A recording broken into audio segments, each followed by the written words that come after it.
자, 누군가가 여러분들에게 당신은 도대체 무엇을 믿습니까? 이렇게 묻는다고 한다면 여러분 자신 있게 대답할 수 있겠습니까? 신경을 암송하면 됩니다. 사도신경이 정답이에요.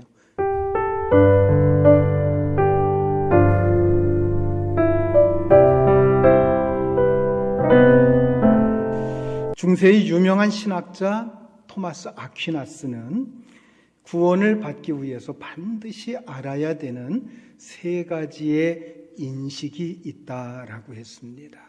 첫째는 무엇을 믿어야 하는가, 둘째는 무엇을 바라야 하는가, 세 번째는 무엇을 행해야 하는가 하는 것입니다. 자, 무엇을 믿어야 하는가, 그것을 제대로 알려고 하면 사도신경을 배워야 됩니다. 그리고 무엇을 바라야 하는가, 무엇을 소망하고 무엇을 기도해야 되는가, 이것을 제대로 알려고 하면 주기도문을 배워야 됩니다. 그리고 무엇을 행해야 되는가, 이것을 제대로 알려면 십계명을 배워야 합니다. 그러니까 사도신경과 주기도문 그리고 십계명은 우리 신앙생활에 있어서 가장 기본이고 핵심인 것입니다. 특별히 사도신경은 우리가 믿는 신앙의 내용 전체를 포함하고 있습니다. 여러분, 신앙이라고 하는 말 자체가 무슨 뜻이죠? 신앙이라고 하는 것은 믿는다고 하는 것입니다. 자, 그렇다고 한다면 그 믿음의 내용이 무엇인지 제대로 알아야 되지 않겠습니까? 자, 믿음이 신앙생활에 있어서 가장 기본인데 무엇을 믿는지 그것을 제대로 알지 못한다고 한다면 그것은 신앙을 올바로 가지고 있다고 볼 수가 없을 것입니다. 그럼에도 불구하고 많은 사람들이 자기들이 믿는다고 하면서도 그 믿는 내용을 제대로 알지 못하는 경우들이 많다고 하는 것입니다. 자, 누군가가 여러분들에게 당신은 도대체 무엇을 믿습니까? 이렇게 묻는다고 한다면 여러분 자신 있게 대답할 수 있겠습니까? 뭐라고 대답하실 것 같습니까? 여러분, 누군가가 그렇게 묻는다고 하면은 사도신경을 암송하면 됩니다. 사도신경이 정답이에요. 여러분들이 믿고 있는 것이 사도신경입니다. 자, 그런데 문제는 사도신경을 입술로는 줄줄 암송하고 있지만 그 내용을 제대로 모르는 채 그냥 앵무새처럼 암송하고 있다는 것입니다. 자, 사도신경이라고 하는 이름을 붙인 것은 예수님의 제자인 12사도가 각각 한 구절씩 고백한 것을 후에 교회가 신앙 고백으로 채택했다고 하는 전승에서부터, 즉 전해오는 이야기에서부터 생겨났다고 합니다. 아마 예수님의 사도들이 늘 강조해서 가르쳐 온 것을 체계적으로 정리해 놓다 보니까 그런 전승이 생겨난 것이 아닌가 추측해 볼 수가 있습니다. 주후 3세기에 아프리카 리비아 출신의 아리우스라고 하는 이단이 있었습니다. 이 사람은 성부 하나님과 성자 예수님이 본질적으로 동등하지 않다라고 주장을 했습니다. 예수님은 하나님께 종속적인 관계에 있고 하나님과 동등된 동일 본질이 아니라고 했고 그저 유사 본질 정도라고 이야기를 했습니다. 이 아리우스 이단에 대처하기 위해서 주후 325년에 교회가 최초이면서 공식적으로 선포한 신조가 바로 니케아 신조입니다. 니케아라고 하는 교회의 공회가 모였고요. 그 공회 회의를 통해서 니케아 신조를 발표했다고 하는 것입니다. 여러분, 니케아 신조 정도는 우리 성도들이 기억할 필요가 있습니다. 이 니케아 신조가 지금 우리가 사용하고 있는 사도신경의 기본적인 골격이 되었습니다. 이것을 4세기에 공식적으로 사도신경이라고 불렀고요. 5세기에 현재의 형태를 거의 갖추었고 10세기에 이르러서 현재의 모양대로 완성이 됐다고 합니다. 자, 그러니까 처음부터 오늘날과 같이 잘 정리된 사도신경이 있었던 것이 아니라 근 600여 년에 걸쳐서 점차적으로 완성된 것입니다. 이게 주기도문이나 십계명과 다른 부분이지요. 십계명은 성부 하나님께서 직접 말씀해 주셨고, 주기도문은 우리 주님 예수 그리스도께서 제자들에게 기도에 대해서 가르쳐 주시면서 가르쳐 주신 내용으로 처음부터 성경에 기록되어 있었습니다. 그런데 이 사도신경은 후대의 교회가 성경에 있는 내용을 가지고 특히 사도들의 가르친 그 사도들의 말씀을 중심으로 해서 집약해 놓은 핵심 교리라고 볼 수가 있습니다. 사도신경의 구조를 보면 4가지로 되어 있습니다. 첫째는 하나님 아버지, 성부 하나님 아버지에 대한 신앙 고백. 두 번째는 성자 예수 그리스도에 대한 신앙 고백. 세 번째는 보혜사 성령님에 대한 신앙 고백. 네 번째는 교회와 교회에 주신 하나님의 은혜에 대한 신앙 고백. 이렇게 4가지로 되어 있습니다. 자, 그 중에서 가장 비중이 많이 차지하고 있는 부분이 성자 예수님에 대한 부분인데요. 성자 예수님에 대한 신앙 고백이 5가지로 되어 있습니다.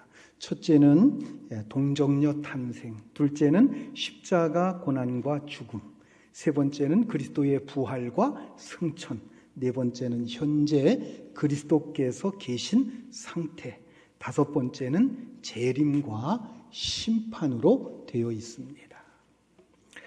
자, 사도신경의 첫 소절이 어떻게 되죠? 아까도 암송을 했습니다마는 사도신경 첫 소절 우리 같이 한번 암송해 보겠습니다. 나는 전능하신 아버지 하나님 천지의 창조주를 믿습니다. 나는 전능하신 아버지 하나님 천지의 창조주를 믿습니다. 나는 해놓고 내가 믿는 내용을 말하고 마지막에 믿습니다. 이렇게 고백을 합니다. 자, 우리말의 구조가 그래요. 우리말의 구조는 주어가 나오고 내용이나 목적어가 나온 다음에 맨 뒤에 동사 혹은 수어가 나오게 되어 있습니다. 자, 그러나 영어나 라틴어, 불란서, 독일어와 같은 서양 언어는 주어가 나오고 곧바로 동사, 수어가 나옵니다. 그러니까 이 사도신경도 그 원문이 라틴어로 되어 있어요. 라틴어로 되어 있기 때문에 그 원문상으로 보게 되면 맨 먼저 나오는 말이 뭐냐면 나는 믿습니다. 이게 제일 먼저 나온다는 거예요. 내가 믿습니다 해놓고 그 믿음의 내용이 무엇인지 그 내용을 하나하나 채워가는 형식으로 되어 있다는 것입니다. 그런데 내가 믿습니다에서 우리가 눈여겨봐야 될 것, 그것은 우리가 믿습니다, 그게 아니라 내가 믿습니다라는 것이라는 것이죠. 우리말에 보면 모순된 표현이 있는데 예배 드린다라고 하는 말을 흔히 뭐라고 표현하죠? 예배를 본다 이렇게 표현을 합니다. 이 말을 따져보면 남들이 예배를 드리고 있는데 내가 그것을 보는 거예요. 그러니까 이 말은 나는 예배를 드리지 않습니다. 예배가 나와는 아무 관계가 없습니다. 나는 그저 예배 드리는 것을 구경하고 있을 뿐입니다. 이런 뜻이 된다는 겁니다. 물론 그런 뜻으로 예배 본다라고 표현하지는 않았을 겁니다. 그러나 잘못하면 그렇게 해석될 수 있기 때문에 예배 본다라고 하는 표현은 우리 성도들이 가급적 사용하지 않는 게 좋겠습니다. 이처럼 신앙 고백은 남들이 신앙 고백 드리는 것을 내가 보는 게 아닙니다. 우리가 믿습니다나 저희가 믿습니다가 아니라 내가 믿습니다라고 해야 된다는 것입니다. 주기도문에 보면 하늘에 계신 우리 아버지 이렇게 돼 있죠. 즉 우리라고 하는 복수로 되어 있습니다. 그러나 사도신경은 우리가 믿습니다가 아닙니다. 분명히 내가 믿습니다. 나는 믿습니다. 이렇게 해야 된다고 그렇게 말씀하고 있습니다. 주께서 주기도문을 가르쳐 주시면서 하늘에 계신 우리 아버지라고 가르쳐 주신 것, 이것은 내가 하나님을 독점할 수 없다는 뜻입니다. 분명히 하나님은 내 아버지이십니다. 그런데 내 아버지이신 것을 내가 믿는 동시에 남의 아버지인 것도 신해야 됩니다. 하나님이 나만 사랑하시는 게 아닙니다. 집사님도 사랑하시고 우리 권사님도 사랑하시고 장로님도 사랑하십니다. 우리 모두를 사랑하시는 우리의 하나님이시라는 것입니다. 그러므로 우리가 기도할 때는 하늘에 계신 우리 아버지 이렇게 불러도 전혀 상관이 없습니다. 그러나 신앙 고백은 남들은 어떤지 또 나는 어떤지 분간하지 못하고 두리뭉실하게 우리가 믿사오니 우리가 믿습니다 이렇게 해서는 안 된다고 하는 것입니다. 무엇보다도 신앙 고백은 하나님과 나와의 1대1의 관계 속에서 이루어져야 하기 때문입니다. 예레미야 31장에 보면 재미있는 표현이 나옵니다. 아버지가 포도를 먹었는데 아들이 이가시다 하지 말라라고 하는 말씀이에요. 그리고 이어서 나오는 말씀이 노아나 다니엘이나 욥과 같은 의인이 있다 할지라도 그들이 그 의로서 자기들만 구원할 뿐이지 그 백성을 구원하지 못한다라는 말씀이 나옵니다. 아버지가 포도를 먹으니까 아버지의 이가 시린 겁니다. 아버지가 포도를 먹었는데 아들의 이가 시리지 않죠. 시릴 이가 만무한 거예요. 즉 아버지가 죄를 지었으면 아버지가 그 죄값을 받는 것이지 아들이 죄값을 받는 게 아니라는 것입니다. 자, 이렇게 부정적인 의미에서 죄값을 받는 것에 대해서도 하나님과 나와의 1대1의 관계라고 하는 거예요. 그런가 하면 이것을 긍정적인 의미에서 또 설명을 해주고 있죠. 노아의 의나 다니엘의 의나 욥의 의가 다 훌륭한 하나님 앞에서 인정받는 의라 할지라도 그들의 의가 아무리 훌륭하다고 할지라도 그 의로서 자신들만 구원을 받을 뿐이지 남을 구원시키지는 못한다는 것입니다. 여러분, 믿음이라고 하는 것은 어디까지나 하나님 앞에서의 1대1의 관계임을 기억하시기 바랍니다. 우리말 가운데 그런 말이 있어요. 뒷간 가는 것과 저승 가는 일은 남이 대신 못 간다. 엄격하게 내가 할 수밖에 없는, 내가 꼭 해야 되는 일들이 있다는 겁니다. 그 중에서 가장 중요한 일이 뭐예요? 여러분, 그게 바로 믿는 거예요. 어디까지나 나 자신이 믿어야지 남이 나를 대신해서 믿어줄 수가 없다는 거죠.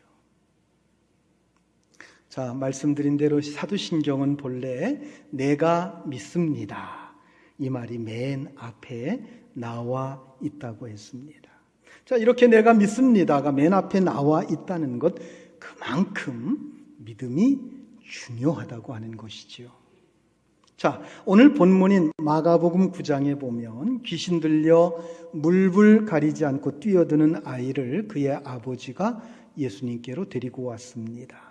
예수님께서 그의 아버지에게 언제부터 이렇게 되었느냐라고 물으셨어요. 그러자 그 아버지가 어릴 때부터입니다라고 대답을 하고서는 그 아이의 상태에 대해서 예수님께 설명을 합니다. 귀신이 그를 죽이려고 불과 물에 자주 던졌습니다라고 설명을 합니다. 그러고 나서 하는 얘기가 혹 선생님께서 무엇을 하실 수 있거든 우리를 불쌍히 여겨 주시옵소서라고 말을 합니다. 그러자 예수님께서 뭐라고 하십니까? 23절 말씀 같이 봅니다. 예수께서 이르시되 할 수 있거든이 무슨 말이냐? 믿는 자에게는 능히 하지 못할 일이 없느니라 하시니. 할 수 있거든이 무슨 말이냐? 믿는 자에게 능치 못할 일이 없느니라. 주님께서 그렇게 말씀을 하시니까 그때 그 아버지가 자기가 뭔가 내가 잘못했구나라고 하는 것을 즉시 깨달았습니다.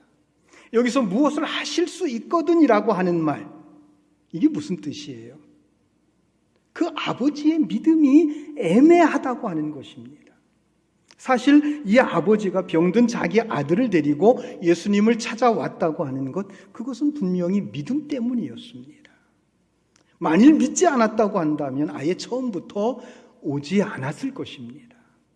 아마 남들이 예수님께 이 아이를 데리고 한번 가봐, 가면 예수님께서 분명히 고쳐주실 거야, 그렇게 말씀을 했을 때, 그렇게 사람들이 이야기를 했을 때 그에게 믿음이 없었다고 한다면 예수님을 찾아오지 않았을 것입니다. 그러므로 아이를 데리고 왔다고 하는 그 자체만으로 믿음이 있었다고 하는 것을 알 수가 있습니다. 자, 그러나 그렇다라고 해서 꼭 확실하게 믿고 왔다고 하는 것도 아닙니다. 그저 믿져봐야 본전이니까 한번 가보기는 하자. 어쩌면 이런 심상을 가지고 나왔을지도 모르겠습니다. 어쨌든 어느 정도 그래도 기대감을 가지고 믿음을 가지고 나왔다고 하는 것입니다. 그러나 이 믿음은 참 애매한 믿음이에요. 전혀 안 믿는 것도 아니고 믿는 것도 아닌 좀 어중중한 그런 믿음이었다고 하는 것입니다. 그래서 예수님께서 할 수 있거든이 무슨 말이냐? 믿는 자에게는 능치 못할 일이 없느니라 라고 말씀을 하시자 이 아버지의 정신이 반짝 든 거예요. 그래서 24절에서 이렇게 말합니다. 24절 같이 봅니다. 곧 그의 아버지가 소리질러 이르되 내가 믿나이다. 나의 믿음 없는 것을 도와주소서 하더라. 처음 그 아버지가 예수님께 우리를 불쌍히 여기사 도와주소서라고 하면서 우리라는 표현을 썼습니다. 그러나 예수님께서 그의 믿음의 부족함을 책망하실 때 당장 그가 고백하는 말이 뭡니까? 내가 믿나이다. 나의 믿음 없는 것을 도와주소서라고 소리를 질렀다는 거예요. 여러분, 병고침의 은혜를 받고 그 안에서 복을 누리는 것은 어쩌면 우리의 문제일 수 있습니다. 병든 가족이 치유되고 회복되면 온 집안 식구들이 함께 기뻐하고 온 교회가 함께 기뻐할 수 있습니다. 그리고 가족 한 사람이 병에 걸리거나 어려운 일을 당하게 되면 가족 모두가 함께 슬퍼하게 되는 거예요. 즉, 이 문제는 우리의 문제라고 하는 것입니다. 그러나 여러분, 믿음의 문제는 어디까지나 내 개인의 문제라고 하는 겁니다. 예수님의 말씀을 들은 이 아버지는 아이의 병보다도 더 큰 문제가 내게 있었구나. 바로 내 믿음이 문제로구나. 믿는 것도 아니고 안 믿는 것도 아닌 이 애매한 믿음이 문제였구나. 내 믿음부터 고쳐야 되겠구나. 아마 이런 생각을 하게 된 것 같습니다. 그래서 그가 곧바로 큰 소리로 내가 믿나이다. 주여 내가 믿나이다. 내 믿음이 부족한 것을 도와주소서라고 고백을 한 것입니다.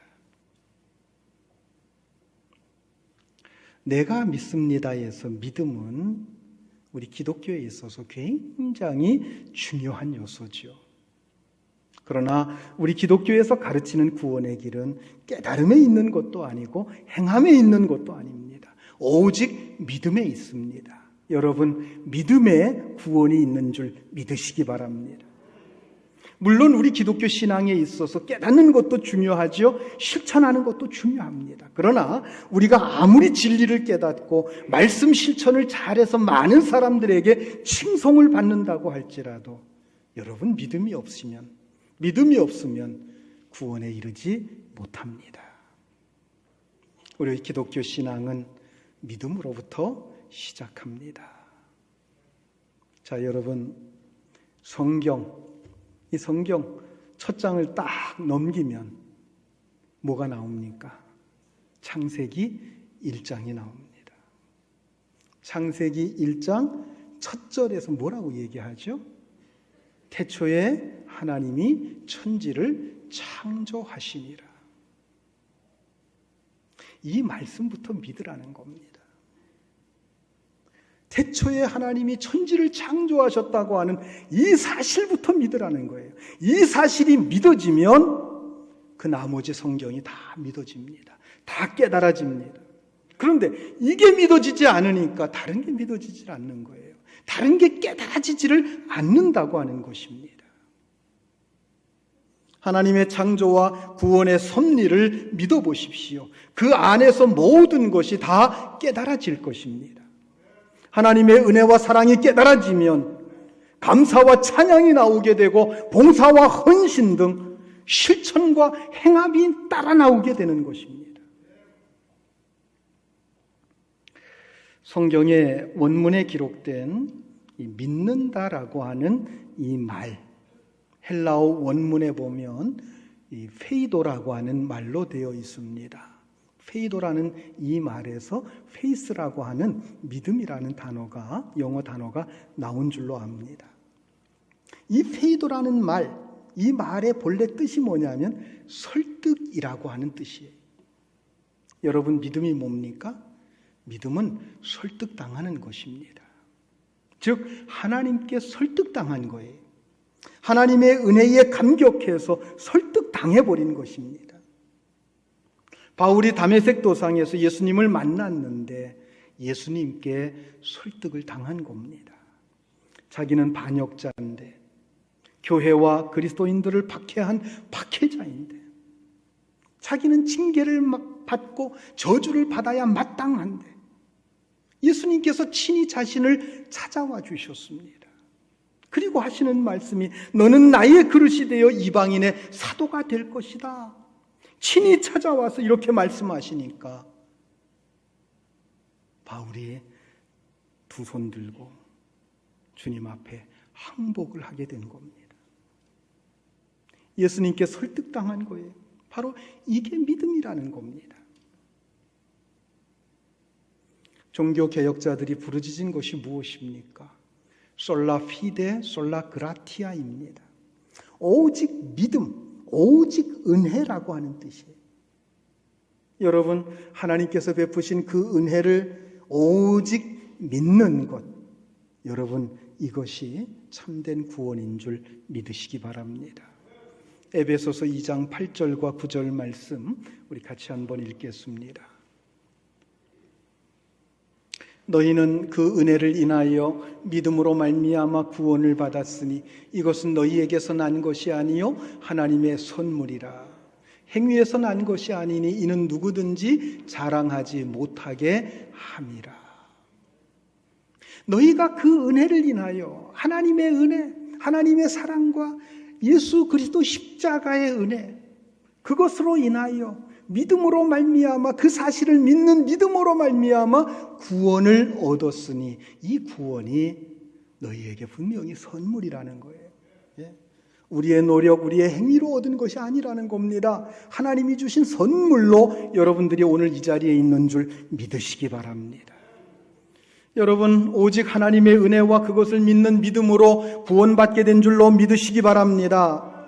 내가 오직 믿음으로 구원받았습니다. 나를 구원하신 하나님의 사랑과 예수 그리스도 십자가의 은혜를 믿습니다. 이 믿음을 날마다 고백하시는 여러분들이 되시기를 주의 이름으로 축원합니다.